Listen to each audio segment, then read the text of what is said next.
Ah, ça y est. Voilà. Parfait, merci beaucoup. Bon, nous sommes 26, donc on était 60 inscrits, mais bon, il y a souvent des personnes qui finalement, à dernier moment, ne peuvent pas venir. Je vous propose qu'on démarre, ce qui va peut-être en faire venir. Pierre-Luc Mellerin, je suis en charge du dispositif de soutien des PTCE, chez Coras, mais pour le compte commun d'un collectif, de réseau qui œuvre du coup pour le développement des pôles territoriaux de coopération économique. En quelques mots, je ne vais pas vous représenter ce qu'est un PTCE puisque ça va être fait tout à l'heure.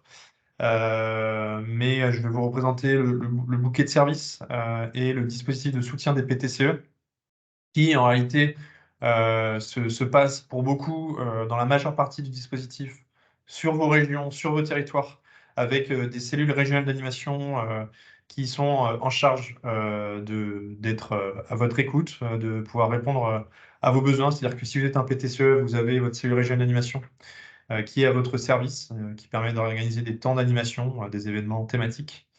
Et si vous êtes un projet de PTCE qui n'est pas encore PTCE, vous pouvez vous tourner vers votre cellule régionale d'animation qui est en fait un binôme, hein, enfin un collectif d'acteurs animé par un binôme préfecture et CRES. Donc vous pouvez vous orienter vers ces acteurs.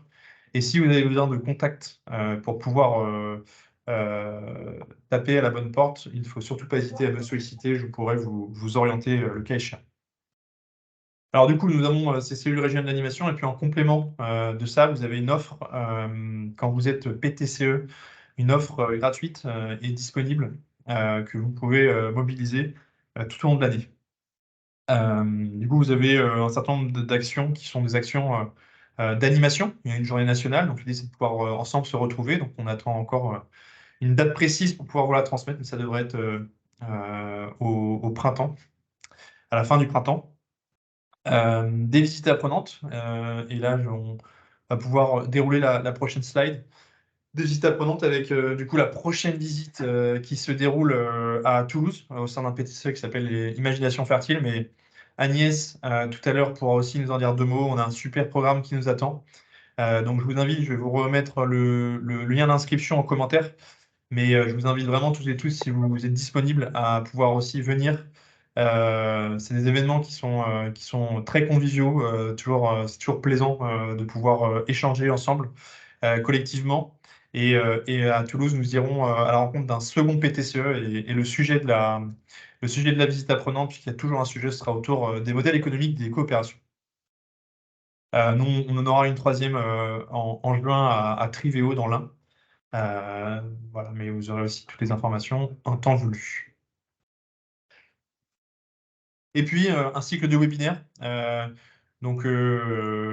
Comme aujourd'hui, on se retrouve ensemble sur un format webinaire pour pouvoir aborder une thématique avec toujours un expert, c'est-à-dire un acteur qui œuvre sur une thématique précise. En l'occurrence, aujourd'hui, on est sur le modèle d'entreprise. Et donc, est-ce que la SIC est le bon format? On va se questionner sur le lien avec l'association, quelle est la différence, qu'est-ce qui est complémentaire, qu'est-ce que l'un permet et l'autre ne permet pas.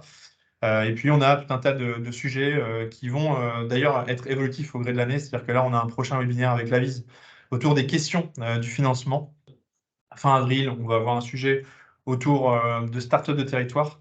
Et puis, en juin, on aura deux sujets qui seront autour plutôt des rescrits fiscaux, des questions un petit peu fiscales et réglementaires. Et puis, un deuxième avec les cités de l'emploi, pour aussi voir quels sont les liens qui existent aujourd'hui entre les cités de l'emploi et les pôles territoriaux de coopération économique. Voilà ce que je peux vous dire. Je suis très rapide parce que l'idée, c'est pas de s'éterniser sur cette introduction et sur le dispositif de soutien des PTCE. Mais en tout cas, sachez que voilà, cette offre, elle est vraiment à votre service, au service des pôles pour accompagner leur développement. Elle est aussi évolutive. Il ne faut pas hésiter à nous solliciter si vous avez la moindre question, le moindre problème, ou si vous n'arrivez pas nécessairement à trouver des solutions aux problèmes que vous pouvez rencontrer. Si vous avez besoin d'être mis en lien avec d'autres initiatives, c'est aussi notre rôle. Et c'est ce à quoi on sert. Donc, je vais laisser. Ah oui, l'offre, pardon, juste en 2 mots sur cette offre qui est aussi complémentaire à ce que je viens de présenter sur l'offre d'animation.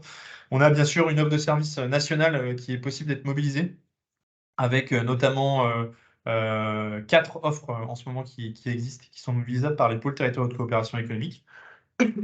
Une offre avec l'Institut Godin, qui permet de caractériser l'innovation sociale de votre PTCE. On se rendait compte que beaucoup de PTCE, de manière empirique, innovaient, mais n'avaient pas forcément conscience de l'innovation qu'ils généraient. Et du coup, c'est de pouvoir mettre des mots dessus, mettre en récit, caractériser ça, pour ensuite pouvoir mieux vendre vos projets. On a un deuxième service à mobiliser qui est un des créneaux jury PTCE. Donc, c'est un service qui est proposé en partenariat avec le RTES et Coras. Et donc, d'ailleurs, il y a Benjamin qui aujourd'hui est avec nous, que je salue. Donc, ce sont 3 juristes aujourd'hui qui sont mobilisables sur une demi-journée par mois pour pouvoir évoquer vos problématiques et répondre à toutes vos questions. Le transfert de savoir-faire que vous connaissez peut-être, qui permet à des PTCE de pouvoir aider d'autres PTCE dans le cadre d'un dispositif formalisé et du coup de défrayer la personne ressource qui propose son temps à un de ses pairs. Et enfin, un accompagnement qui va se lancer sur l'accès au financement européen et qui du coup va permettre en collectif de pouvoir se poser des bonnes questions à se poser avant de pouvoir s'engager dans une démarche d'accès à des financements européens. Voilà, je ne vais pas être trop long parce que le temps nous est compté et qu'on va prioriser le contenu de fond avec la conférence générale des scopes. Du coup, je vais dès à présent leur passer la main. En tout cas, il ne faudra pas hésiter à poser vos questions ou par le chat ou ultérieurement par mail. Du coup, je reste à votre service et bien sûr, je suis là aussi pour répondre à vos questions par le chat. Et donc, je laisse la main à la conférence générale des scopes. Je prends le relève, merci, merci Pierre-Luc. Donc, moi, je suis Stéphane Heer, je suis en charge de l'accompagnement des sociétés coopératives d'intérêt collectif pour l'Union régionale des scopes et des SIC sur l'Occitanie, côté ex-Midi-Pyrénées. Et voilà, les objectifs de ce webinaire, quand on l'a construit, c'était donc de vous permettre de mieux comprendre le fonctionnement d'une SIC, d'identifier les avantages et les inconvénients de ce statut pour les pôles territoriaux de coopération économique, et enfin de vous permettre de définir les critères pour faire le choix entre la forme juridique et la société coopérative d'intérêt collectif et l'association pour héberger juridiquement un PTCE. Les intervenants de ce webinaire, donc il y a moi-même, je vais me présenter. Il y a Agnès Guigneux, qui est donc dirigeante et fondatrice de la SIC Les Imaginations Fertiles à Toulouse, qui porte un PTCE, donc qui va intervenir sous forme d'un témoignage. Et puis ma consoeur Léna Desmangeons, qui est consultante innovation sociale pour le dispositif Alter Incube, qui est un incubateur d'innovation sociale porté par le mouvement coopératif sur plusieurs régions, dont l'Auvergne-Rhône-Alpes. Donc, je vais prendre la suite. Bonjour à tous, Léna Desmangeons. Juste quelques mots de rappel sur ce qu'on appelle un PTCE.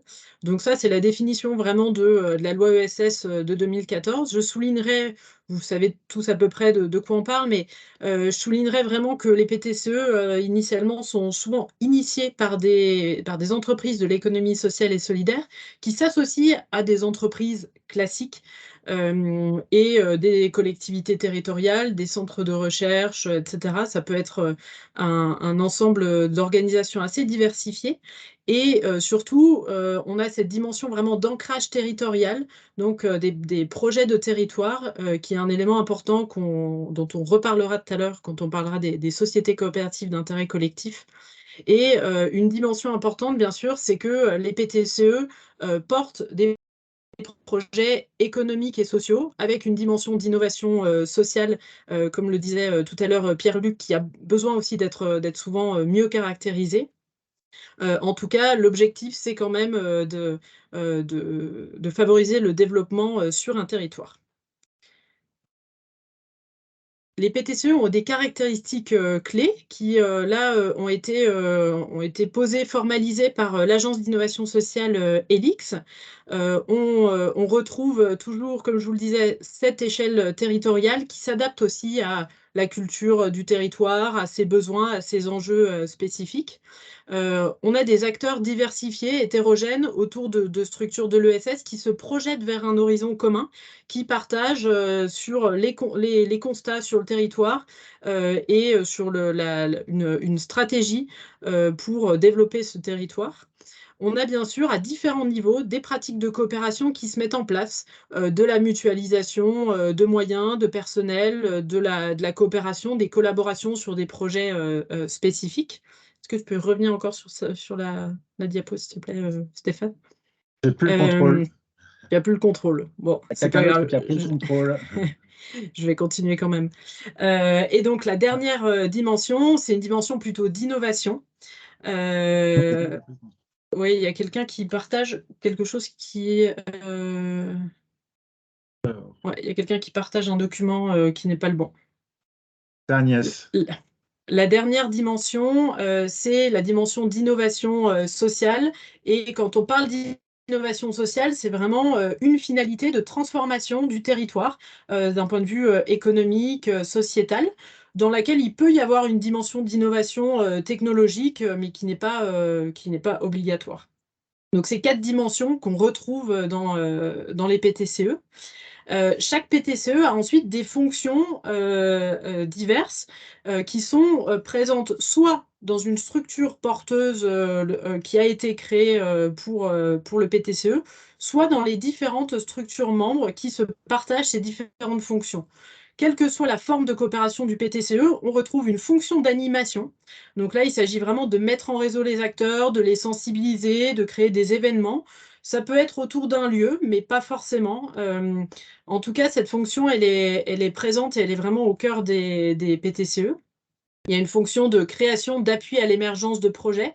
Encore une fois, c'est plus ou moins formalisé, mais l'idée, c'est quand même d'accompagner à la création de nouvelles activités sur le territoire, que ce soit par des porteurs de projets individuels, que ce soit par les membres du PTCE eux-mêmes, parfois avec un parcours d'accompagnement formalisé. Dans tous les cas, il y a cette dimension pour impulser de nouveaux projets. On retrouve une dimension plutôt de mutualisation, une fonction de mutualisation, comme je vous le disais, des moyens, des ressources, des lieux, mais aussi des compétences, du réseau, des services, et qui peuvent prendre des formes diversifiées. Et enfin, et last but not least, fonction productive. Là, on est vraiment sur qu'est-ce que le PTCE va produire comme activité nouvelle. C'est des activités qui vont être portées soit par les membres eux-mêmes, soit par la coopération qui est mise en place. Le PTCE a une vocation au-delà du fait de rassembler des personnes autour d'un objectif commun, a vraiment vocation à créer de nouvelles activités, de nouveaux produits, nouveaux services. Et donc, cette dimension-là, elle est essentielle.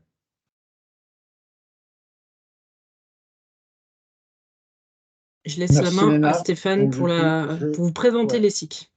je prends le relais. Donc, on va faire un focus donc, sur la société coopérative d'intérêt collectif.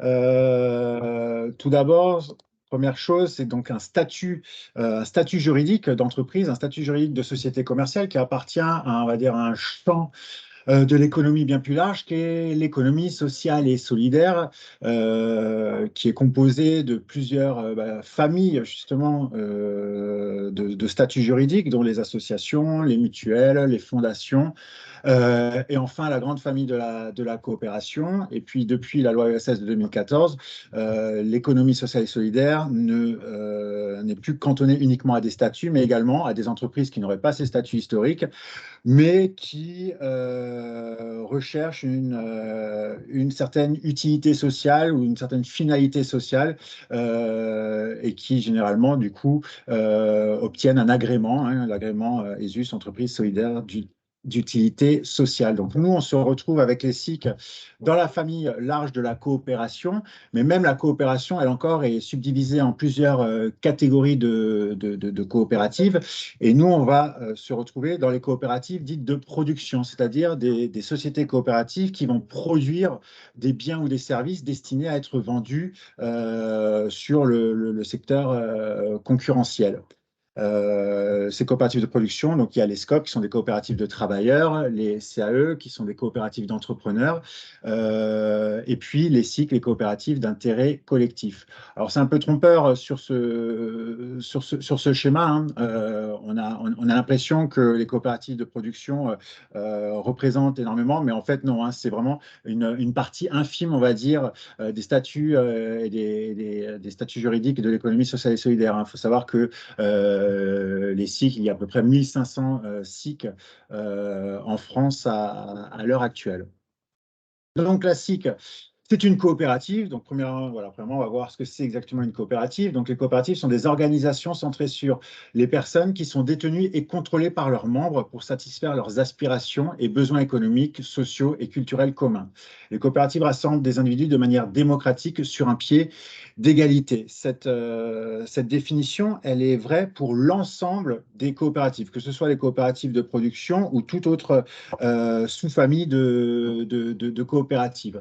La coopérative, ce sont des personnes qui mettent en commun des moyens matériels, des moyens financiers pour finalement servir leurs propres intérêts. Et le premier objectif d'une coopérative, c'est de servir les intérêts de ses membres. Une coopérative, par exemple, de consommateurs, elle sert les intérêts des consommateurs, c'est-à-dire qu'elle fait en sorte que les consommateurs puissent accéder à des produits de qualité au meilleur prix. À l'inverse, une coopérative de commerçants, elle sert les intérêts des commerçants. Elle doit permettre aux commerçants de vendre dans les meilleures conditions leurs produits, etc., etc. Une coopérative de travailleurs, telle que la SCOP, sa finalité première, c'est de servir les intérêts des travailleurs, c'est-à-dire de fournir des conditions de travail, un emploi rémunéré au mieux et avec les meilleurs, on va dire, le meilleur cadre de travail possible. Là où ça va un petit peu être différent c'est un peu particulier sur la SIC, c'est que la SIC rassemble des acteurs différents autour du même projet. Vous avez bien compris, une coopérative de consommateurs, c'est principalement des consommateurs qui sont les coopérateurs de ces organisations. Pareil pour une coopérative de travailleurs, ce sont les salariés qui sont principalement les membres de leur organisation. Alors que la SIC, elle va avoir une différence, c'est qu'on va avoir des coopérateurs de nature, de catégories différentes autour d'un même projet. Donc on va avoir des salariés, donc des personnes qui travaillent pour la coopérative, mais on va également avoir en tant que bénéficiaire, en tant que coopérateur dans la gouvernance, d'autres acteurs tels que les bénéficiaires, les usagers, voire même les collectivités. Et donc, ce qu'on appelle le multisociétariat, ce multisociétariat ne permet pas à la coopérative de servir un intérêt particulier. Donc, de ce fait, la gouvernance multi-partenariale fait que la coopérative va poursuivre un intérêt qui est collectif, sorte de dénominateur commun autour duquel l'ensemble des parties prenantes, l'ensemble des coopérateurs vont y être intéressés, vont y trouver quelque chose qui va leur être utile. Donc, ce sont des coopératives composées de parties prenantes de nature, de catégories différentes. Ça, c'est ce qui concerne donc, le statut. Mais derrière ce statut de SIC, il y a une forme juridique. Et la forme juridique de la SIC, ça reste la société commerciale, à savoir une SA, une SARL, une SAS. Hein. Donc ça, c'est les différentes formes juridiques qui peuvent se constituer sous une forme de SIC. En règle générale, c'est quoi? C'est souvent la taille de la structure qui va définir si on est une SARL, une SA ou une SAS. Il peut y avoir d'autres caractéristiques à prendre en compte, mais néanmoins, c'est souvent ça qui va définir la forme juridique. Donc, qui dit société commerciale dit que la SIC, qu'elle soit SA, SARL ou SAS, doit viser comme objectif, finalement, d'avoir un modèle économique rentable. À savoir, un modèle économique rentable, c'est quand on est en capacité de générer assez de revenus pour couvrir l'ensemble de nos charges et dégager des profits, des bénéfices. Finalement, c'est très similaire, on va dire, d'un objectif de droit commun. Là où il va y avoir une différence, c'est que cette lucrativité, cette recherche de bénéfices, on ne peut pas s'en servir comme on veut. Notamment, cet argent-là ne va pas servir à rémunérer les coopérateurs, à rémunérer les actionnaires, hein. Je vous rappelle, dans la SIC, les actionnaires sont les coopérateurs, sont les membres. Non, ces bénéfices vont majoritairement rester dans la société afin justement de l'aider à se développer et de permettre de financer ces activités qui seraient d'ailleurs pas forcément financés par le chiffre d'affaires et par la vente.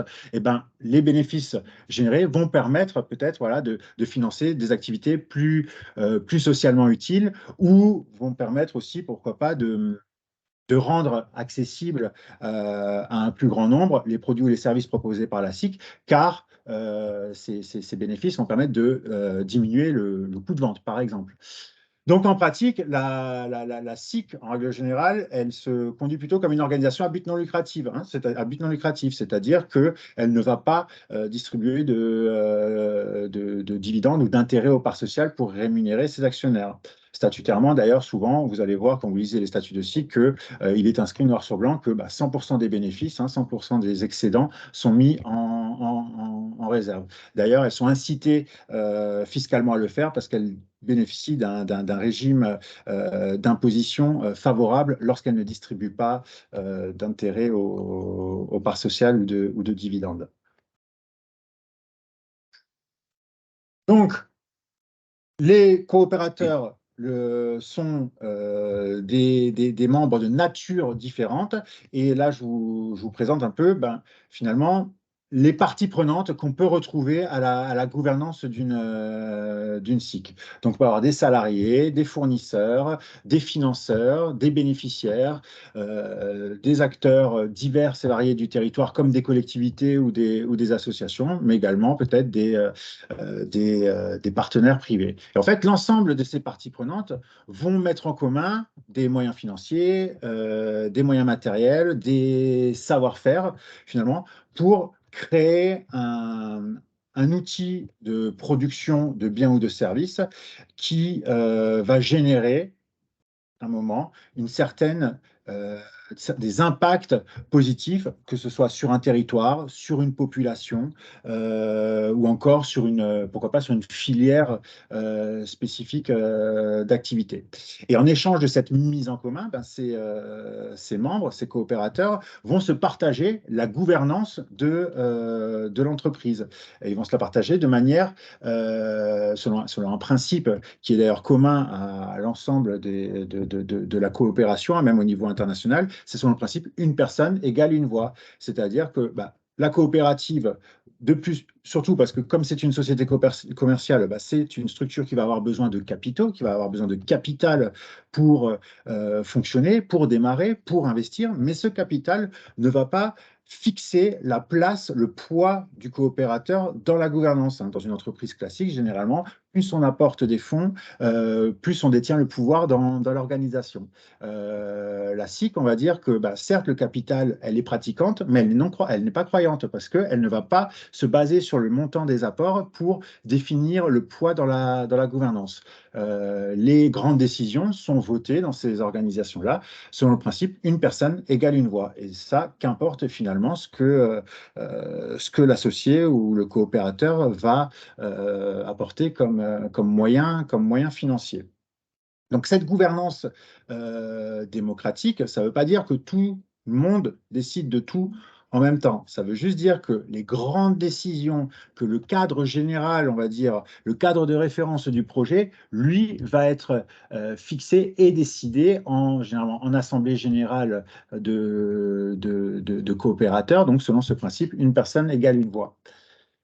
Mais ensuite, comme finalement ces organisations sont des entreprises, sont des sociétés commerciales, cette assemblée générale d'associés, une fois qu'elle prend les grandes décisions, elle va également mettre en place un organe de direction, telle une entreprise classique. Alors, en fonction de la forme juridique, ça peut être un gérant, si c'est en SARL, ça peut être un conseil d'administration, si c'est en SA, ça peut être autre chose encore, comme un directoire ou des directeurs généraux, si on est en SAS. Et cette direction d'entreprise, elle, va agir de la même manière que dans une entreprise classique, à savoir prendre les grandes décisions quotidiennement, recruter, signer les chèques, contractualiser avec les clients ou les fournisseurs, qu'importe l'entreprise. Donc là, sur le schéma, en fait, vous voyez un exemple de gouvernance qu'on peut avoir en SIC. Hein. Donc là, on a en bleu, finalement, ce sont les associés. À l'intérieur de cette assemblée générale, vous voyez bien qu'il y a des catégories d'associés. On a les associés salariés, les associés usagers, les associés partenaires, les associés partenaires publics comme les collectivités, qui, eux, vont voter les grandes décisions, approuver les comptes en fin d'année, mais également élire les organes là, que vous voyez matérialisés en orange, qui, eux, seront en charge finalement de mettre en place la direction de l'entreprise. Là, je vous ai mis, par exemple, si c'était une SIC société anonyme, voilà à peu près la gouvernance qui serait mise en place, c'est-à-dire des associés qui votent, qui élisent des administrateurs, donc avec un conseil d'administration qui est en charge de déterminer, de contrôler l'entreprise, et puis un directeur général et un président qui est, on va dire, missionné pour faire fonctionner le conseil d'administration, et un directeur général qui, lui, va être le représentant légal de l'entreprise et avoir le rôle de, entre guillemets, chef d'entreprise. Finalement, voilà, la gouvernance, une fois qu'on sort de l'Assemblée générale multisociétariale et représentative des différentes natures, catégories de parties prenantes qu'on a autour de la table, on va avoir une organisation plutôt classique dans l'organisation de l'entreprise. Et donc, quand on est coopérateur, finalement, le multisociétariat fait qu'on choisit de s'organiser en on va dire, lorsque on va partager des valeurs et une vision commune entre l'ensemble des membres. Et ça, c'est très important. C'est-à-dire que dès le départ, dès qu'on monte le projet, il va falloir qu'on ait qu'on implique dès le début, finalement, les parties prenantes qui vont nous paraître utile pour développer le projet. Il faut qu'on s'appuie sur des collectivités, par exemple, ou sur la force publique. Dès le début, nous, collectifs de citoyens, par exemple, il va falloir qu'on aille chercher dans le montage du projet la collectivité pour monter, pour co-créer avec eux le projet. Mais ça pourrait être exactement la même chose avec une autre partie prenante, si on allait chercher, par exemple, des producteurs ou des agriculteurs ou même des futurs bénéficiaires. Dès le départ, il est important d'avoir un noyau porteur de projet qui soit déjà multicritère, multisociétarial. Voilà. Et enfin, une fois quand on est coopérateur, c'est donc la dernière diapo sur la SIC, notre rôle, le rôle d'un coopérateur, c'est déjà d'exercer on va dire, ses missions d'associé. En premier lieu, en assemblée générale. Les assemblées générales dans les sociétés, c'est au minimum une fois par an. Les principales missions, c'est pas exhaustif là ce que je vous présente, mais c'est d'approuver les comptes, d'approuver l'affectation du résultat, de faire rentrer de nouveaux associés, d'élire les administrateurs ou les organes de direction, de modifier les statuts si on veut changer les règles de fonctionnement, mais également d'approuver, on va dire, la stratégie et le plan de développement du projet de société, puis d'autres missions comme nommer les commissaires aux comptes, les différents réviseurs ou auditeurs coopératifs. Donc ça, c'est le rôle en assemblée générale. Mais ensuite, également, tout au long finalement, de la vie de la société, ces coopérateurs, ces associés vont participer à la réflexion stratégique. Moi, dans les SIC, je vois beaucoup de commissions, de comités qui se créent en dehors des organes statutaires pour faire fonctionner l'intelligence collective. C'est-à-dire que quoi de mieux finalement que se dire, quand on va prendre une décision, on va associer à cette décision le salarié qui produit, le bénéficiaire qui achète le produit ou qui est usager en tout cas du produit, et par exemple le fournisseur qui approvisionne pour qu'on puisse produire. C'est un peu, si vous voulez, c'est un peu comme je prends l'exemple de la logique du commerce équitable. Quand vous voulez trouver le prix juste pour que tout le monde au sein d'une filière soit rémunéré de manière, on va dire, convenable, et ben, vous prenez le fournisseur, le transformateur, le distributeur et le client, et s'ils arrivent à se mettre d'accord sur un prix, a priori, c'est que c'est le prix qui ne va léser personne et qui va permettre à tout le monde de correctement se rémunérer, tout en garantissant que le prix reste accessible pour le consommateur final. Ben, c'est un peu ça, en fait, la SIC. C'est-à-dire que les décisions, on va les soumettre à l'ensemble des parties prenantes qui interviennent dans la filière pour que la décision soit ne privilégie pas un intérêt particulier, mais soit bien d'intérêt collectif. Et c'est pour ça que donc on est dans une société coopérative d'intérêt collectif. Voilà. Et du coup, je vais passer la parole à Agnès, gérante de la SIC Les Imaginations Fertiles, qui va pouvoir nous apporter sa vision et son témoignage. Bonjour Agnès. Alors, tu as ton micro coupé.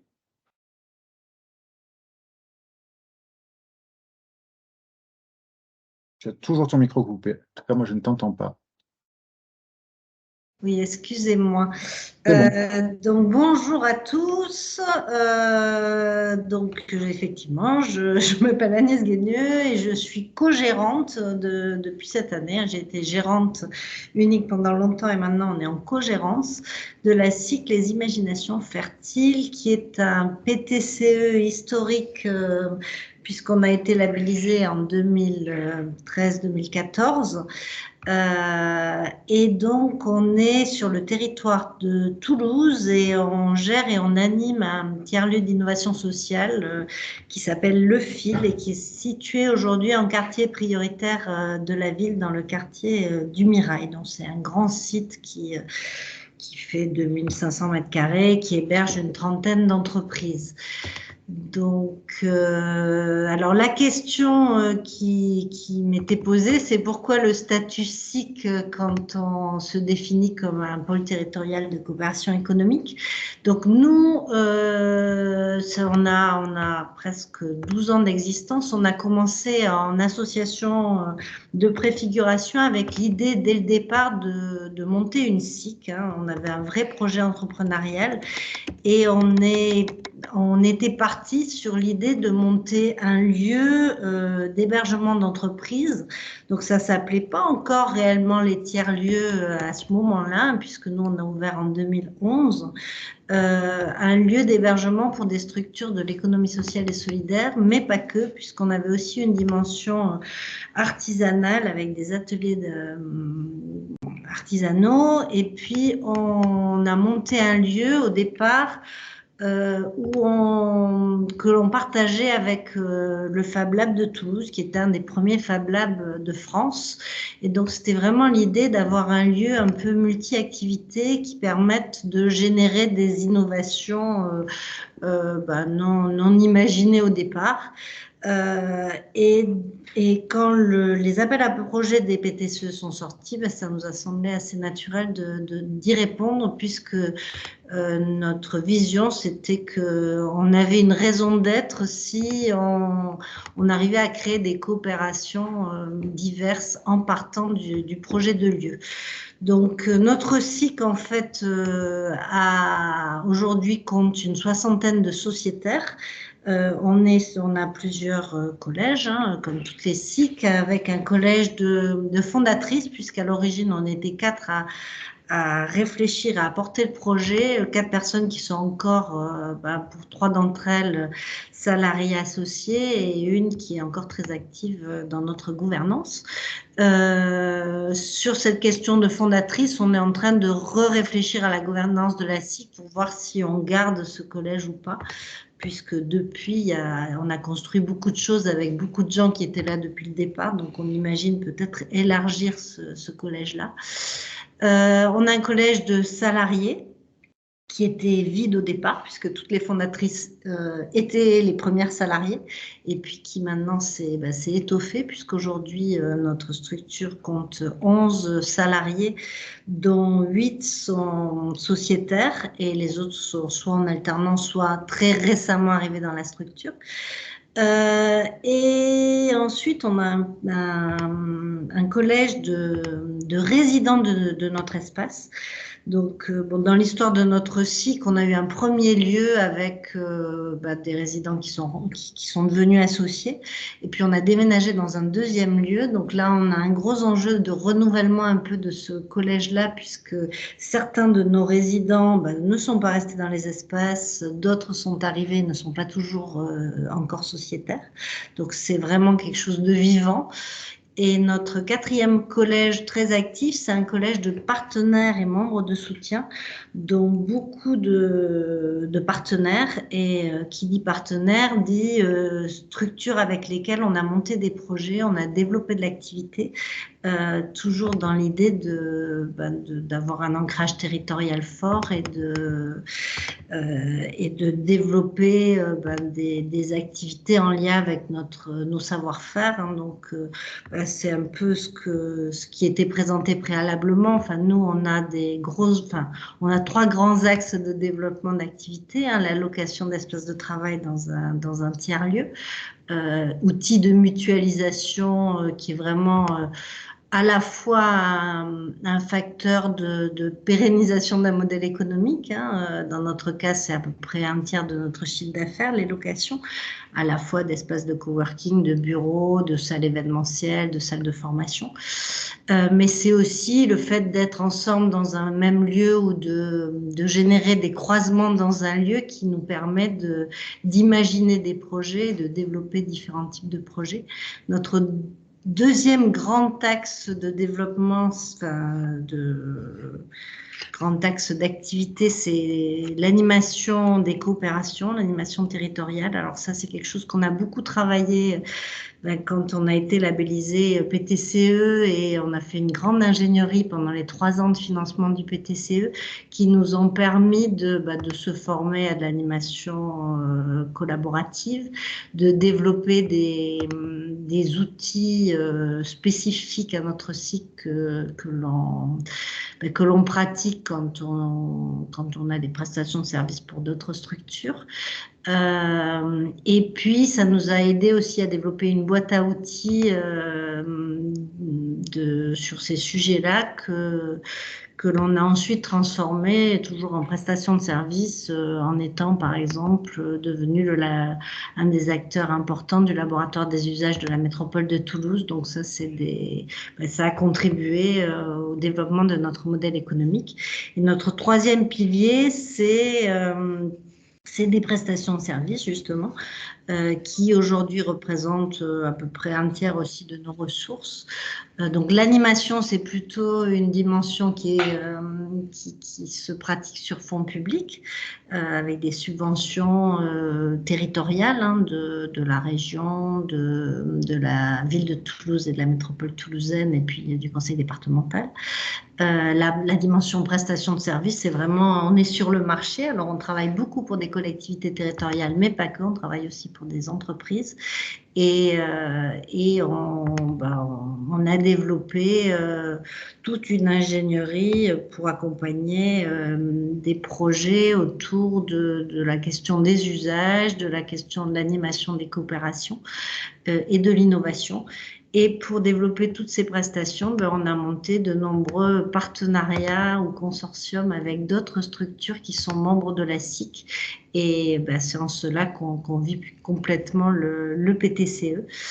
Voilà. Et Pourquoi une SIC au départ? Ben, c'est vrai qu'on avait envie de s'appuyer sur toutes les parties prenantes de notre entreprise pour se développer. On sentait, enfin, on n'avait pas forcément envie d'imaginer une entreprise très importante en nombre de salariés. On préférait réfléchir sur de la coopération possible. Donc ça nous a vraiment mobilisés dès le départ et on a réuni de nombreuses structures autour de nous et le statut SIC s'est imposé assez vite. Par ailleurs, on avait des besoins de financement puisqu'on voulait investir un lieu et puis l'aménager, le rendre propre à héberger d'autres structures. Donc, il a fallu faire des levées de fonds. Et c'est vrai que le fait d'être en SIC, ça nous a permis de mobiliser des gens qui étaient intéressés par ce projet, de les faire rentrer au capital et de faire effet de levier pour aller chercher d'autres financements et pouvoir investir. Et sur la durée de l'activité, ça nous a aussi donné accès à tous les outils de la CGScope au niveau financier, donc des prêts de la SOCODEM, des accompagnements aussi. Donc voilà, donc ça a contribué à asseoir notre modèle économique. Voilà un petit peu. Je sais pas si. Merci Agnès, c'était très, très clair, avec des exemples, en tout cas des explications bien concrètes. Donc si tu as encore un mot pour conclure, je veux bien te laisser conclure. Oui, alors moi, la conclusion que j'ai envie de vous faire, c'est qu'effectivement, on a la chance et l'honneur de recevoir la prochaine visite apprenante des PTCE au niveau national. Et donc, ça aura lieu les 18 et 19 avril prochains, donc c'est dans très peu de temps.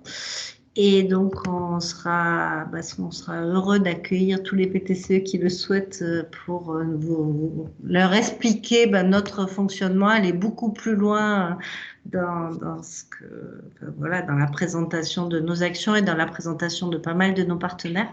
Et puis, ce sera aussi l'occasion d'aller visiter Eden, qui est un PTCE plus récent que nous, mais avec lequel on a une longue histoire, puisqu'il est porté par une structure qui s'appelle Cinétique et qui est membre toujours du PTCE des Imaginations Fertiles. Voilà, et sinon, peut-être juste dire que nous, le PTCE, ça a été vraiment on a vraiment utilisé ces 3 années de financement pour travailler une ingénierie qui s'est derrière transformée en élément de modèle économique, en prestation de services, et ça nous a permis d'avoir une structure qui, jusqu'à présent, au bout de 10 ans d'activité, est toujours là, un modèle économique qui est assez structuré, même s'il se réinvente toujours. Aujourd'hui, on vient d'ouvrir un nouveau lieu au Mirail, et c'est des nouveaux enjeux, on est en train de changer d'échelle, donc le modèle économique, c'est quelque chose de vivant, hein, on ne peut jamais s'asseoir sur nos acquis, mais c'est vrai que ces financements d'ingénierie, c'est hyper important, mais toujours dans l'idée de les transformer en une solution, des solutions un peu pérennes autour du modèle économique de la structure. Voilà. Merci Agnès, c'est ce qui rend très intéressant de suivre cette entreprise, les IF. Du coup, je vais laisser de nouveau, je vais rendre la parole à Léna pour la SIC est-elle le bon modèle d'entreprise pour notre projet de PTCE. Merci Stéphane et merci Agnès pour ce témoignage.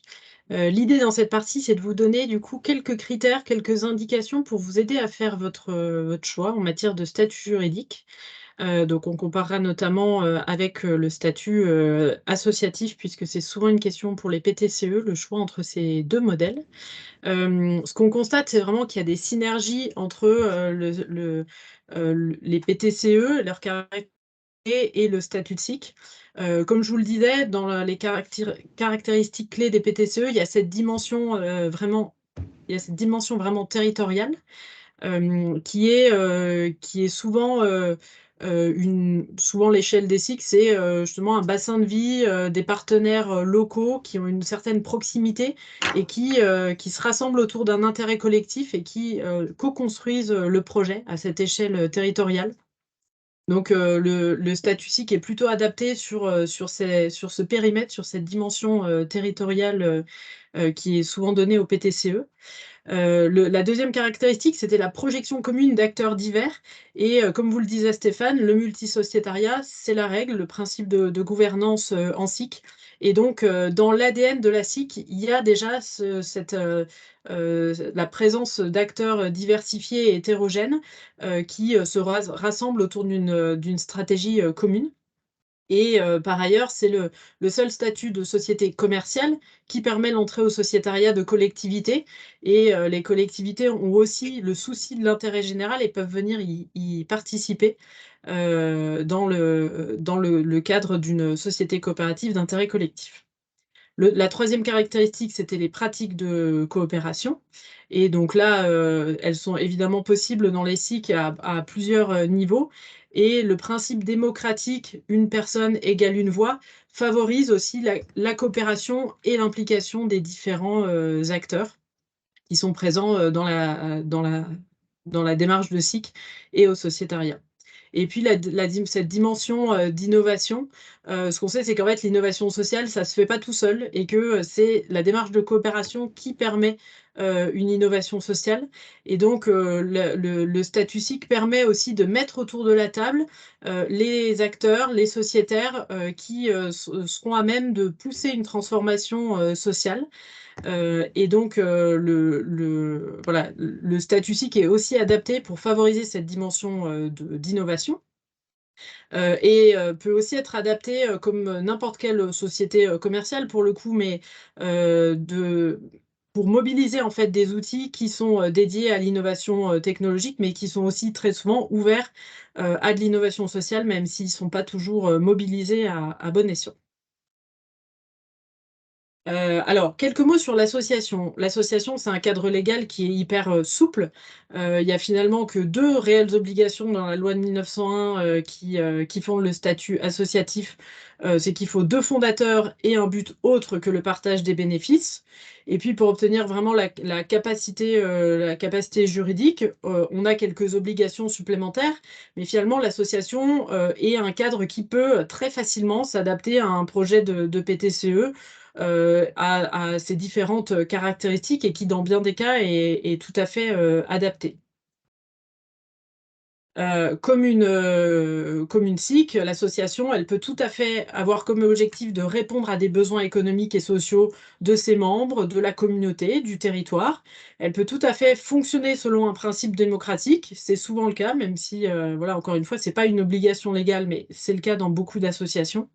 Elle peut exercer des activités commerciales, en retirer des ressources marchandes, recevoir des subventions et bien sûr avoir aussi des personnes morales au sein de sa gouvernance, dont des collectivités qui peuvent être représentées au sein d'une association. Donc on retrouve en fait finalement beaucoup de caractéristiques communes entre les 2 statuts.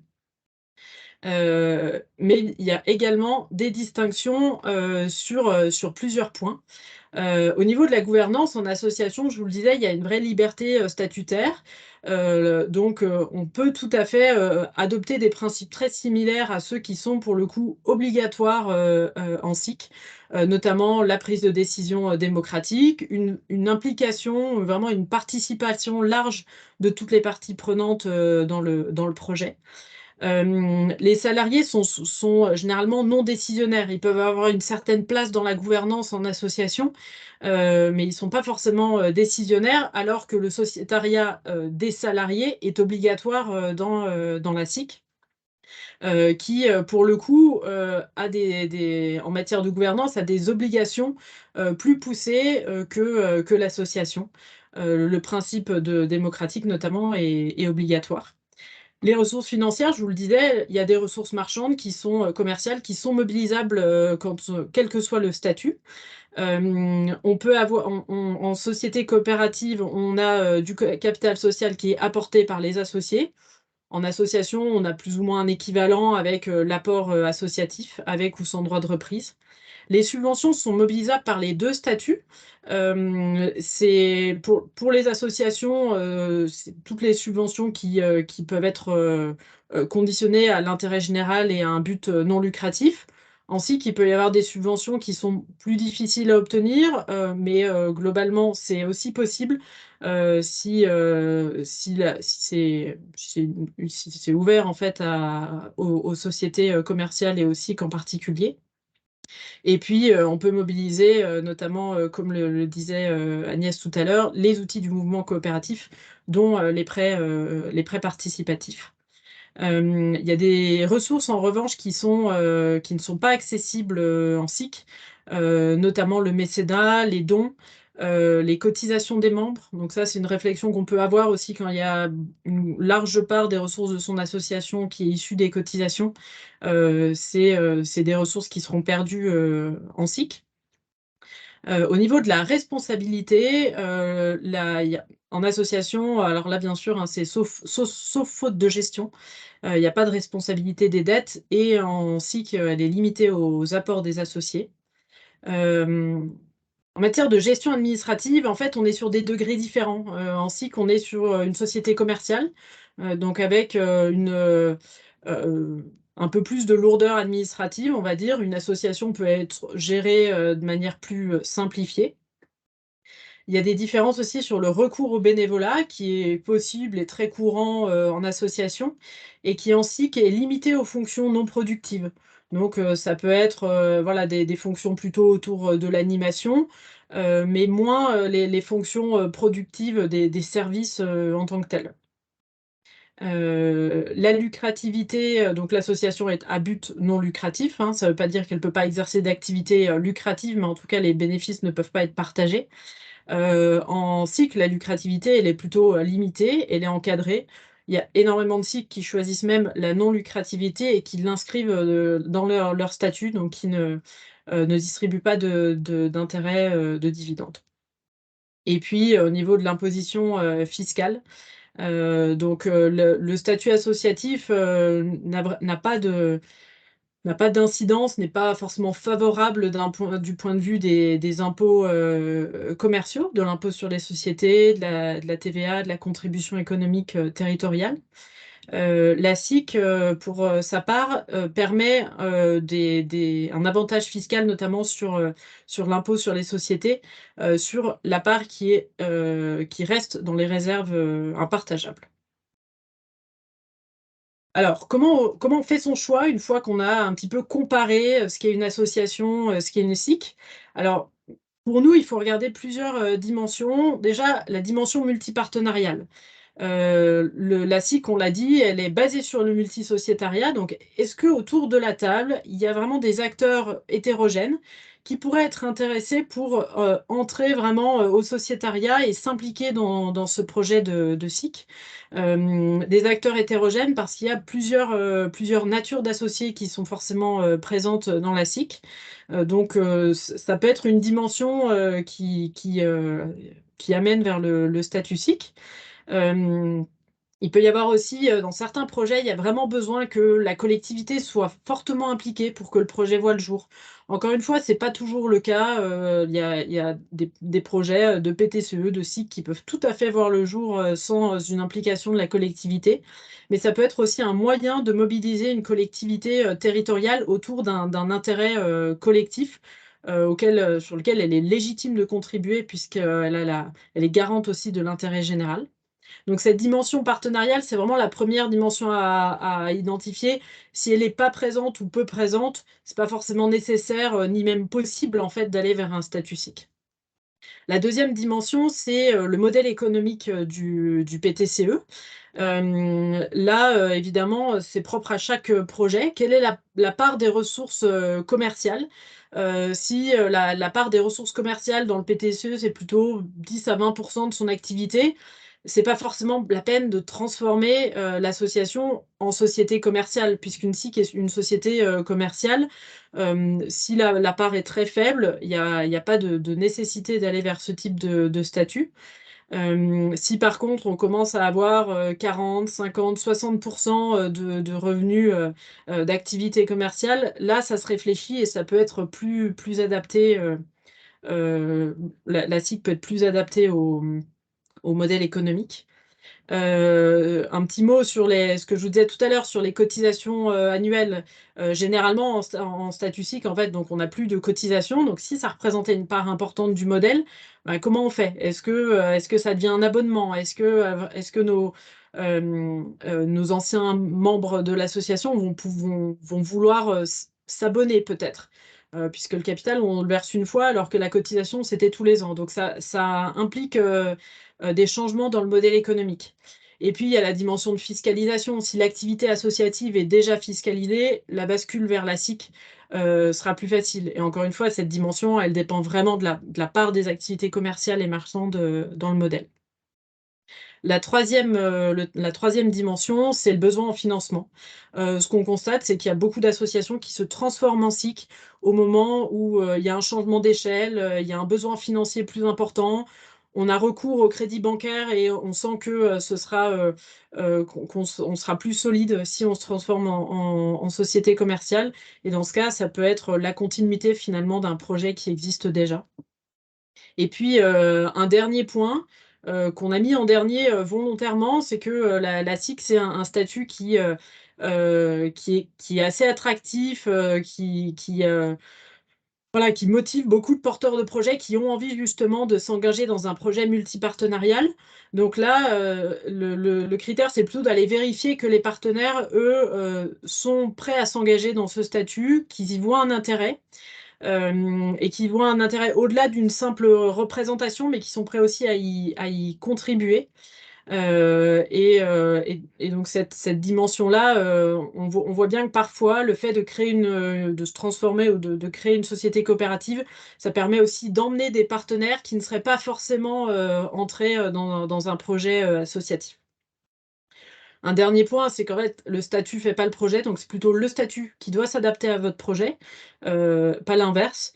Et puis, comme je vous le disais, on peut tout à fait se transformer. Le choix d'un statut n'est pas définitif, même si la transformation d'association vers SIC est quand même nettement plus facile que l'inverse. Donc, c'est souvent ce qu'on observe. Pour aller un petit peu plus loin par rapport à ce que je vous disais tout à l'heure des différentes fonctions d'animation, d'émergence de projet, de mutualisation et fonctions productives. Si on regarde un petit peu plus les différents modèles de PTCE qui existent, en fait, il n'y a vraiment pas de règles, des formes de coopération, il y en a plein. Et donc, il n'y a pas de réponse définitive sur l'adéquation entre PTCE et SIC. Mais vous, ce que vous pouvez vous poser comme question en tant que PTCE, c'est déjà, est-ce que notre coopération, notre PTCE, a besoin qu'on crée une structure ad hoc peut-être pour animer, pour mutualiser, pour porter des activités productives? C'est pas toujours le cas, en fait. Il y a des démarches de coopération dans lesquelles il peut y avoir un ou deux leaders, une ou deux structures qui mènent le projet, qui le portent un peu plus fortement, et auquel cas la création d'une autre entité n'est pas toujours nécessaire. Si elle l'est, il faut se poser la question de qui va porter ces différentes fonctions. Elles peuvent être portées par une structure qui est créée, qui est dédiée à ça, mais elles peuvent aussi être portées par les différents membres du PTCE. La question, elle se pose notamment sur toutes les activités productives. En fait, on peut avoir de la mutualisation sans forcément avoir de structure d'association ou de SIC. On peut avoir simplement, par exemple, un groupement d'employeurs. L'animation, elle peut être portée par une des structures. L'émergence de projets aussi. La fonction productive, qu'est-ce qu'il en est? Est-ce que l'idée, c'est que les nouvelles activités qui sont créées soient forcément portées par l'un ou l'autre des membres? Ou est-ce que les activités productives vont être portées par cette structure tierce? Donc, je vous ai mis quelques schémas sur la gauche. Si on a finalement une structure qui sert essentiellement à animer le territoire, donc c'était cette dimension dont Agnès parlait d'animation territoriale qui est souvent présente dans les PTCE, et peut-être de mutualiser du personnel, un lieu. Peut-être qu'un statut associatif peut suffire, puisque les activités productives sont portées par les membres eux-mêmes. Dans le deuxième exemple, par contre, il y a des services aux membres qui sont proposés. Et donc là, ça peut être une pépinière, ça peut être du coworking, de l'hébergement juridique, etc. Là, on commence à, cette entité, elle commence à porter quand même vraiment des activités commerciales. Donc là, il faut regarder peut-être de plus près. Un statut de SIC, ça peut s'envisager, puisque les fonctions productives sont en partie portées par cette entité qui est centrale. Et puis, dans le dernier cas, on est vraiment sur finalement une structure qui a été créée pour porter l'ensemble des fonctions, avec des fonctions de production, peut-être différents ateliers, chantiers d'insertion, des services qui sont utiles au territoire, etc., pour porter un projet qui est quand même un peu d'ampleur, où c'est pas les membres eux-mêmes qui portent, mais bien cette structure de coopération. Là, pour le coup, le statut civique peut vraiment être plus adapté. Voilà pour ces précisions, et je passe la main à Stéphane qui va vous redonner quelques infos sur la transformation d'associations en SIC. Ouais, merci Léna. Bah, tu l'as déjà évoqué, hein. En tout cas, tu l'as laissé entendre. Le statut, la forme juridique n'est pas figée. C'est-à-dire qu'on peut démarrer sous forme associative parce que au début, notre projet, il est porté principalement par des bénévoles, parce qu'il est financé majoritairement par des dons, parce que son modèle économique, il génère des revenus principalement par de la subvention, le temps d'émerger, le temps de changer d'échelle, mais on a bien sûr besoin d'une structure juridique, donc on peut tout à fait partir sur la forme associative au démarrage pour faire émerger le projet. Et puis arrive un moment dans la vie du projet, dans le cadre de son développement, où on va avoir besoin peut-être d'aller chercher du financement bancaire, où on va professionnaliser certaines fonctions productives qui ne seront plus portées par des bénévoles. Et bien là, on pourra toujours mettre en œuvre un processus de transformation de l'association en société coopérative d'intérêt collectif. En fait, voilà, on va pouvoir finalement adapter le statut juridique aux besoins inhérents du projet, que ce soit en termes de ressources humaines, de ressources financières ou de modèle économique. Et pourquoi? Parce que la loi nous le permet tout simplement, hein. Il y a un article, qui est l'article 28 bis, là, que vous voyez là, qui autorise les associations à se transformer en SIC tout en garantissant la continuité de la personne morale. Et ça, c'est très important. Ça veut dire que tout ce qui est contractualisé sous forme associative, tout ce qui est conventionné, que ce soit les contrats de travail, que ce soit des éventuels baux immobiliers ou baux commerciaux, tout est repris au moment de la transformation en SIC parce qu'il n'y a pas de rupture. On ne change pas la personne morale, on garde si l'association est enregistrée et par exemple, comment dire, employeuse, elle a un SIRET, et le SIRET restera le même. Donc les raisons qui poussent, et d'ailleurs c'est pas propre au PTCE, hein, c'est pour l'ensemble un peu du monde associatif, les raisons qui poussent les associations à se questionner sur une évolution possible en SIC, donc en société commerciale, sont généralement les suivantes, hein: développement d'activités relevant du champ commercial et concurrentiel. Souvent, c'est lié à la baisse des dotations et des subventions publiques qui font que les associations sont poussées à innover et à aller chercher du chiffre d'affaires sur le secteur marchand. Les besoins de financement, souvent bancaires, effectivement, la structure financière d'une association, il n'y a pas la notion de capital. Or, la notion de capital, quand on sollicite des financeurs et quand on sort un peu des financeurs, on va dire, de l'économie sociale et solidaire, c'est un aspect important. Donc, quand on a besoin de cette notion de capital, on va peut-être aller vers la SIC. Il y a également une autre raison, c'est pour impliquer plus les parties prenantes dans la gouvernance, parce que la SIC, elle impose un changement de posture. C'est-à-dire quand vous êtes membre d'une association, vous n'êtes pas forcément co-entrepreneur. Alors que là, dans la SIC, il n'y a pas le choix. C'est au minimum, je suis actionnaire et j'ai un droit de vote en assemblée générale. Et en plus, la SIC généralement met en œuvre on va dire process pour permettre à ces membres d'aller plus loin encore dans l'application, d'aller dans la réflexion, d'être force de proposition quant à d'éventuels projets de développement ou de finalité ou de recherche d'impact.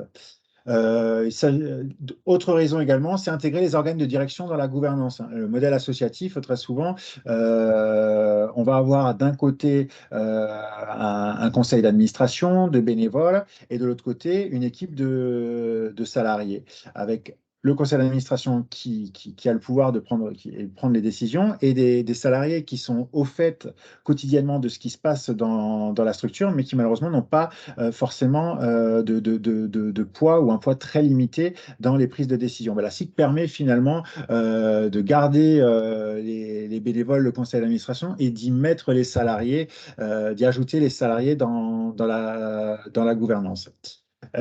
Puis également sécuriser les partenariats avec les collectivités, en effet, parce que quand vous allez chercher une collectivité pour la faire rentrer au capital, vous allez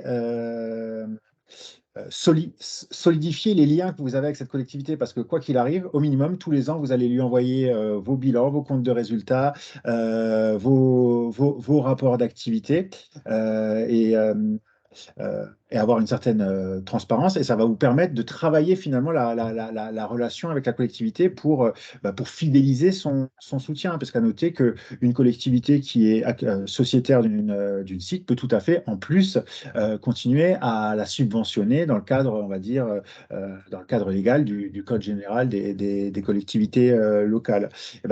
Ça va permettre justement, notamment en cas de, et ça je le vois régulièrement, en cas de changement, par exemple, de couleur politique dans une collectivité, ça va être plus facile de pérenniser le soutien de la collectivité au projet, parce que la collectivité est actionnaire, entre guillemets, de la société. Donc, les étapes pour transformer une association, c'est une décision collective des membres de l'association, qui souvent est prise soit à l'unanimité, soit en tout cas à une grande majorité des membres, c'est en fonction des statuts. Ensuite, il va falloir d'abord faire un premier travail juridique d'adaptation des statuts de l'association, pour justement garantir juridiquement, on va dire, le passage association à SIC, tout en ayant cette continuité de la personne morale que je vous ai dit au début. Donc, ça nécessite des aménagements au sein des statuts de l'association. Ensuite, on va communiquer massivement sur l'ensemble de l'écosystème de l'association, comme quoi on envisage ce changement de forme juridique. On essaye d'évaluer si notre écosystème, nos partenaires sont partants pour aller avec nous vers la SIC, pour s'engager avec nous au sociétariat. On va également voir si ça ne va pas créer des désengagements aussi. Ça peut être aussi pénalisant. Il y a certaines organisations, certaines collectivités, certaines fondations qui ne peuvent pas ou ne souhaitent pas aider financièrement des structures commerciales. Donc ça, il faut quand même faire un diagnostic et évaluer le risque que ça pourrait avoir envers ces acteurs-là. Et enfin, après, il faut réfléchir à cette nouvelle gouvernance qu'on va avoir sous forme de SIC, et comment on va la décliner, quelle forme juridique ça va avoir, quels sont les organes de direction qu'on va mettre en place.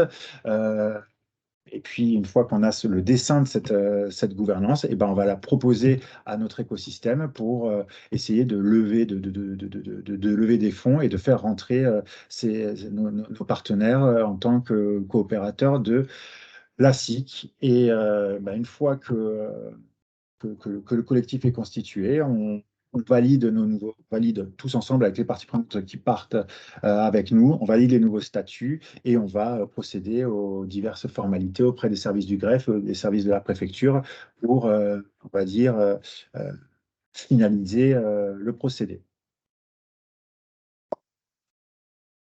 Voilà pour ma part. Du coup, j'ai fini ce que j'avais à vous dire. Je pense qu'on va passer du coup à la séquence d'échange et de réponse aux questions. Il me semble qu'il y a déjà des questions qui ont été posées. Donc, comment vous souhaitez qu'on procède? Alors, une question de Jean-Luc Lecomte pour le réseau Chantier École qui posait la question de savoir si le format SIC pouvait être adapté à un atelier chantier d'insertion, donc dispositif de l'insertion par l'activité économique. Alors, oui, on voit de plus en plus d'ateliers de chantier d'insertion qui sont portés par des cycles parce que justement, le modèle économique hybride, production, chiffre d'affaires lié à la vente de ce que produit le chantier d'insertion, plus la partie du modèle économique, financement des emplois, et ben, euh, tout à fait, la SIC est tout à fait adaptée à ce modèle hybride. Maintenant, euh, il y a une inégalité, on va dire, au niveau des territoires, parce que les ACI sont quand même, alors, je ne suis pas un spécialiste de l'insertion, mais sont soumis à différents agréments, si c'était enseignement direct ou les DRETS. Et ben, en fonction des territoires, il y a certains territoires qui acceptent d'agréer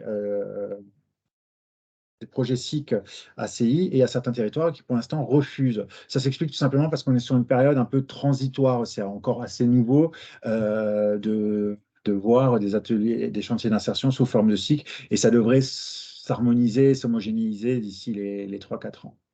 Merci Stéphane.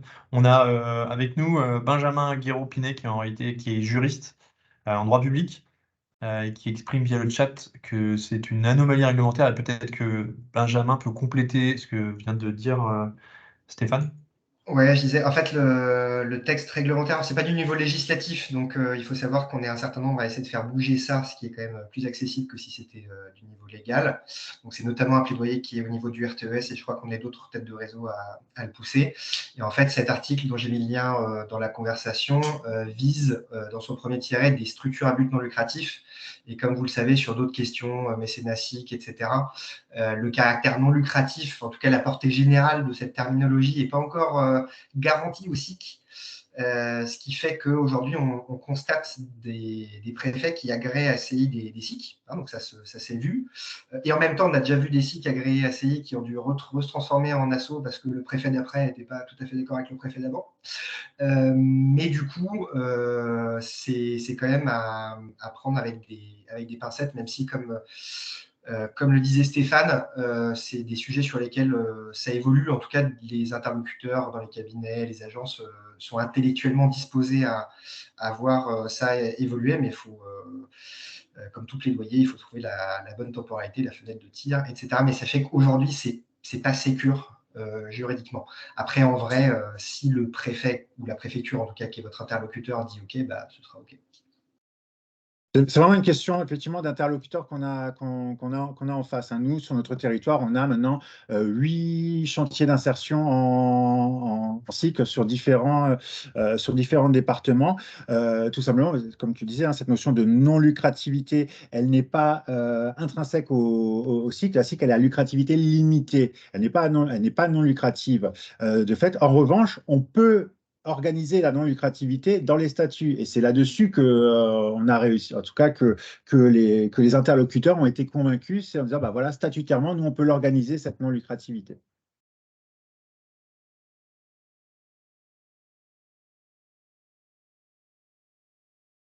Moi, je ne vois plus les questions.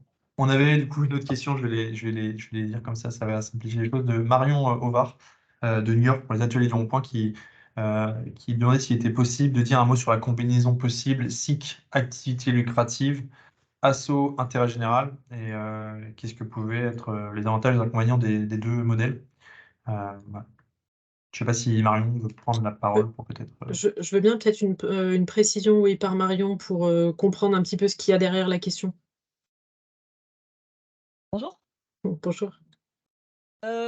La question, c'est la question de pas forcément se transformer, mais d'avoir deux structures, une qui porte les activités lucratives et une qui porte les activités non lucratives et du coup qui peut être d'intérêt général et donc capter du mécénat, être éligible à des fondations, etc. Voilà. Je ne sais pas si ça vous suffit comme clarification. Très bien. Peut-être, Stéphane, tu peux dire un mot et je compléterai. Ouais, alors, ça, c'est des situations qu'on rencontre régulièrement, je ne vais pas dire souvent, mais régulièrement.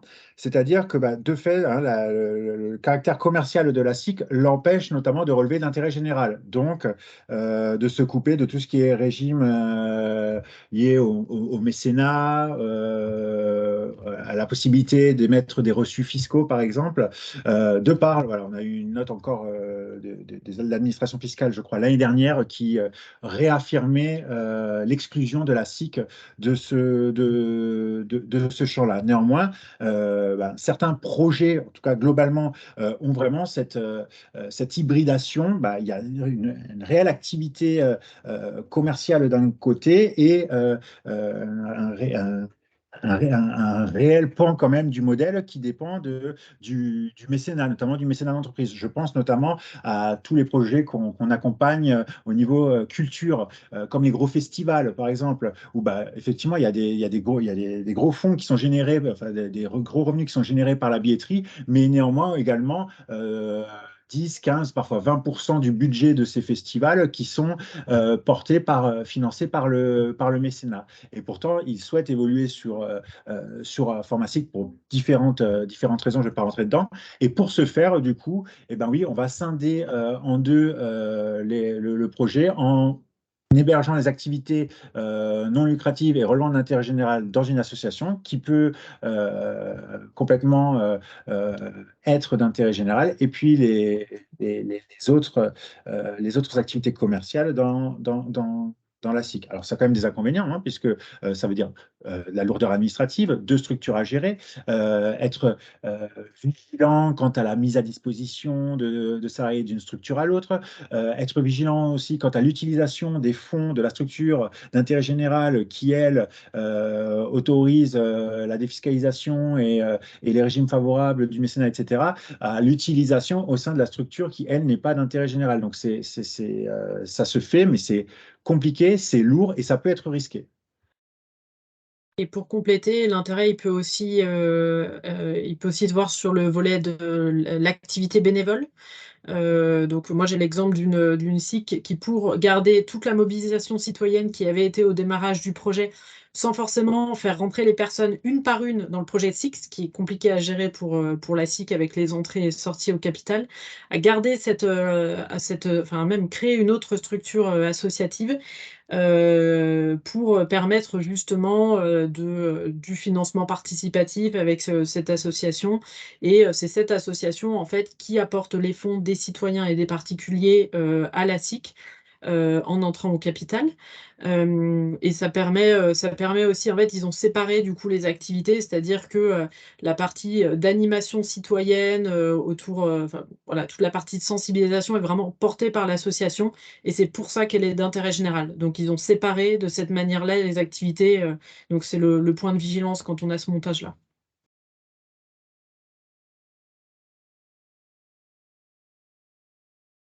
Alors, moi, je vois d'autres questions. Je vois une question de François. Combien de collèges minimum à la gouvernance d'une SIC et quels sont les collèges obligatoires? Donc, le législateur, quand il a mis en place en 2001 le statut, il a estimé que pour être dans un projet d'intérêt collectif, il fallait que soit autour du projet des personnes qui produisent, à savoir les salariés, des personnes qui bénéficient, à savoir les clients ou les usagers, et catégories tiers différentes des deux premières. Donc ça, c'est le minimum, on va dire, légal pour pouvoir immatriculer une SIC. Est-ce que c'est suffisant? Ça dépend du projet. Mais néanmoins, une SIC doit avoir la notion de producteur ou salarié. Pourquoi je dis producteur ou salarié? Parce qu'il y a des sites qui peuvent ne pas avoir de salariés. Si elles n'ont pas de salariés, il faut quand même qu'il y ait un moment, une partie prenante qui produise quelque chose. Ça pourrait être des bénévoles, ça pourrait être des entrepreneurs indépendants, mais cette notion de production dans la gouvernance est obligatoire. Et ensuite, la deuxième notion donc obligatoire, c'est bénéficiaire au sens client ou usagers, ou bénéficiaires même des impacts d'utilité sociale. Ça pourrait être, ça dépend aussi comment on tourne le projet, mais voilà, il faut au minimum 3 catégories d'associés, 2 qui sont imposées par la loi, la troisième qui est libre.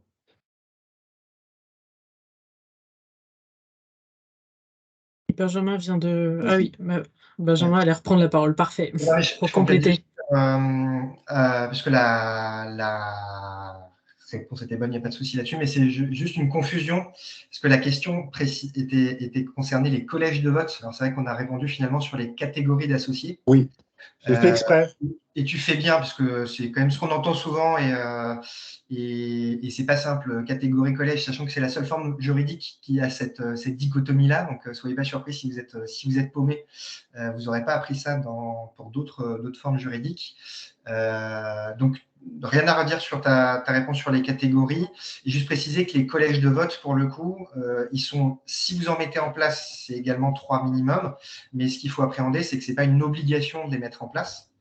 Même si d'expérience, la plupart des sites le mettent en place dès la création. Celles qui ne l'ont pas fait dès la création, en général, en remettent en place dans les 3 à 5 ans, quand les choses se calent. Et même si on encourage un alignement entre les catégories, les collèges, alors parfois on a 2 catégories dans un collège qui est divisé, ou inversement, mais par lisibilité, parce qu'il faut que ce soit intelligible, un truc comme ça qui est déjà assez original. C'est pas une obligation, donc on voit parfois des collèges qui ne correspondent pas nécessairement au découpage des catégories, ce genre de choses. Mais voilà, donc rien à dire sur la réponse relative aux catégories, mais j'en profite pour marquer une attention sur la confusion qu'on a souvent entre catégories et collèges de vote, ce qui n'est pas simple. Merci. J'ai un peu fait semblant de pas comprendre, de comprendre la question en catégorie pour pas trop embrouiller les choses. Mais alors, je répète, ce qui est obligatoire, c'est la notion de 3 catégories différentes. Et les catégories, c'est la nature de l'associé. Sa porte d'entrée dans le projet. Je suis dans le projet parce que je suis salarié. Je suis dans le projet parce que je suis bénéficiaire. Je suis dans le projet parce que je suis partenaire financier. C'est ça qui définit ma catégorie. Le collège, c'est quelque chose de différent. Le collège, c'est juste une méthodologie pour comptabiliser les droits de vote. Vous comprenez bien que dans une société coopérative d'intérêt collectif, on peut très bien avoir 4-5 salariés qui sont sociétaires et 1 millier de bénéficiaires qui sont sociétaires. Finalement, quid d'une gouvernance équilibrée si on a 1000 usagers et 5 salariés? En réalité, la voix des salariés, si on vote sur le principe une personne égale une voix, elle n'est pas très audible. Et bien donc, du coup, on peut corriger ces effets de masse en disant, on continue à voter sur le principe une personne égale une voix, mais on va comptabiliser par collège de vote.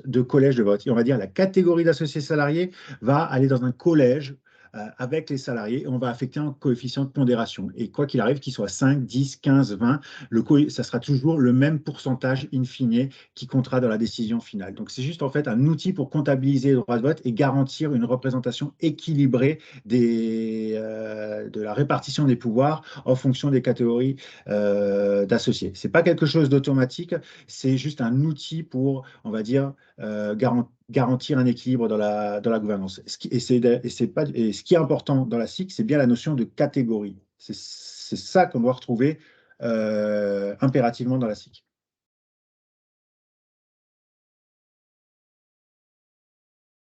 Sur la question précédente, Benjamin a indiqué aussi dans le chat sur l'articulation entre SIC pour les activités lucratives et association pour l'intérêt général, le risque que ce soit considéré par l'administration fiscale comme une relation privilégiée de l'association avec une entreprise et que donc du coup elle soit considérée comme à but lucratif. Vous pourrez aller voir les références si vous le souhaitez. Exactement. Absolument. Alors, est-ce qu'il y a d'autres questions? On n'en voit pas en tout cas.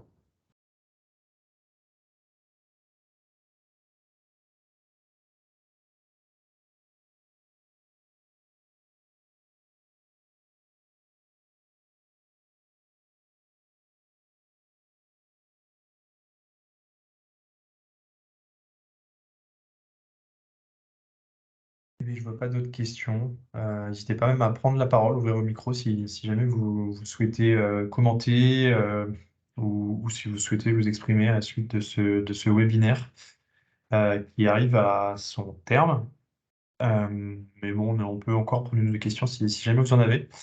En tout cas, je profite de ce temps pour remercier Léna, Stéphane, Agnès aussi pour tous les sujets abordés aujourd'hui, pour le travail aussi réalisé. Merci à vous d'avoir été présents pendant ce temps-là. Comme je vous le disais et comme on vous l'a dit tout au long de ce webinaire, n'hésitez surtout pas à nous solliciter si vous avez les moindres questions, la moindre interrogation. On pourra vous répondre ou vous orienter en tout cas vers les bons interlocuteurs pour y répondre le cas échéant. Voilà, en tout cas, on est à votre service. Je ne sais pas si du côté de Stéphane, Léna ou Aude, vous souhaitez redire un mot pour finir. Mais en tout cas, un grand merci à vous toutes et tous d'avoir été présents et puis pour ce webinaire. Merci à vous. N'hésitez pas à solliciter vos unions régionales pour vous aider à travailler sur cette question de SIC ou association, si besoin. Et n'hésitez pas non plus, Agnès nous a parlé de son modèle économique qui a évolué au gré des années et ça fera l'objet du coup des 2 jours des visites apprenantes les 18 et 19 avril prochains. Donc si vous voulez tout savoir sur l'évolution du modèle économique des imaginations fertiles, si vous voulez rencontrer le PTCE Eden également, je vous invite du coup à vous inscrire. Vous ne manquerez pas de recevoir le programme qui est quasi prêt et qui vous sera transmis très bientôt. En tout cas, merci encore à nouveau à la CGScope, à Alterancube, à l'URSCOP Occitanie et à très bientôt. Bonne fin de journée, bon après-midi. Au revoir. Merci, Au au revoir. revoir à tous. Merci, au revoir. Merci à tous, bonne journée.